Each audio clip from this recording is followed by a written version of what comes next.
जय जिजाऊ जय शिवराय। तर मनोज दादांनी उमेदवारी मागं का घेतली असा प्रश्न लय जणांना पडला आहे। तर ह्याच्या मागटलं कारण हे असं आहे की एका गावातून 10 उमेदवार आलेले होते आणि मग आता त्याच्यातला निवडायचा कोणता।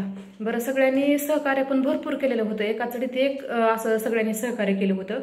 तर दादाचं म्हणणं की जर मी म्हणलं की ह्यालाच आपण उमेदवारी देऊ तर बाकीचे 9 जण नाराज झाले असते। मग त्याच्यामुळे दादांनी तो प्रश्न त्यांच्यावर सोपवला की तुमच्या मनानं एकच उमेदवार तुम्ही निवडा आणि नंतर माझ्यापाशी या, मग आपण त्याला म्हणजे पाठिंबा देऊ अगर काय।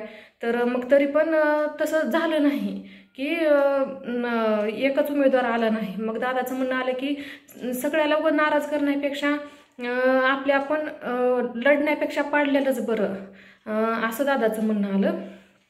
आणि त्यातून आणखीन ज्यावेळेस आपलं आंदोलन चालू झालं त्यावेळेस पण जे लाठी हल्ला केलेल्या सरकारमधले काय जे कार्यकर्ते होते त्यांनी तिथला राजीनामा दिला आणि आपल्यासोबतच घोषणाबाजी पण केली।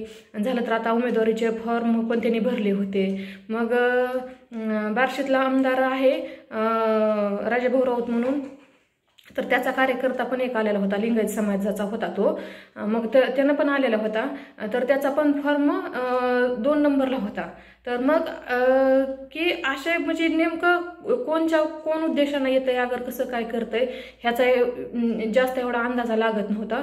त्याच्यामुळे दादानी उमेदवारी मागे घेतली आणि पाडू असं त्यांनी सांगितलं।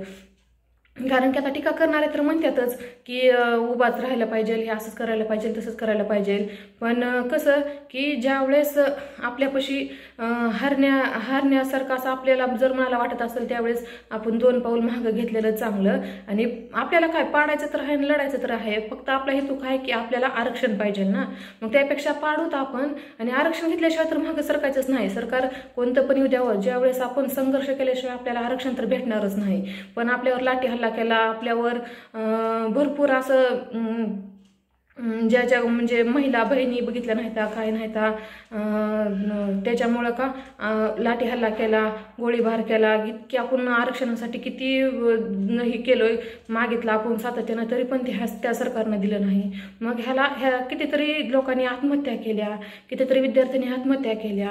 त्याच्यामुळं की कुठंतरी आपला मराठा समाज महाग पडलेला आहे आणि आपली एकजुटीची ताकद ह्या सरकारला दाखवून द्यायची आता की आचारसंहिता लागायच्या आधी देखील त्यांनी 15-16 जाती आरक्षणमध्ये घातल्या आणि नंतर आचारसंहिता चालू केली। मग आपला इतका लढा कटक्ष चालू असताना देखील त्यांनी आपल्याला आरक्षण दिलं नाही। मग हे आपल्या मराठी समाजाचा अपमान आहे आणि त्याचा आपण आता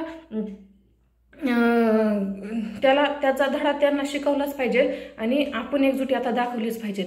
लढायचं नाही ना, नाही तर नाही, पण पाडायचं तर हे 100% आहे। त्याच्यामुळं की आता ती दारूच्या बाटल्यावर आणि मटणावर असे मतदान करायचे बंद करा आणि आपल्याला काय पाहिजे आहे, आरक्षण पाहिजे आहे। आपला मुद्दा कुठं अडकून बसला ही लक्षात घ्या।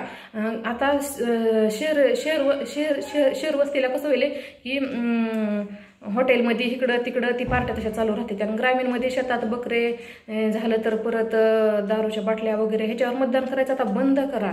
1-2 आणि 4 दिवस त्यांच्या ह्याच्यावर खाल्लं म्हणजे काय आपलं आयुष्य त्याच्यावर पूर्ण ही होत नाही। त्याच्यामुळे आपल्या स्वतःच्या हिमतीवर आपण ज्याला मतदान करायचं त्याला करा, पण कोणाला पण मतदान करा, पण हे आपल्यावर लाठी हल्ला केल्यानंतर सरकार पडलंच पाहिजे। जय जिजाऊ जय शिवराय, एक मराठा लाख मराठा।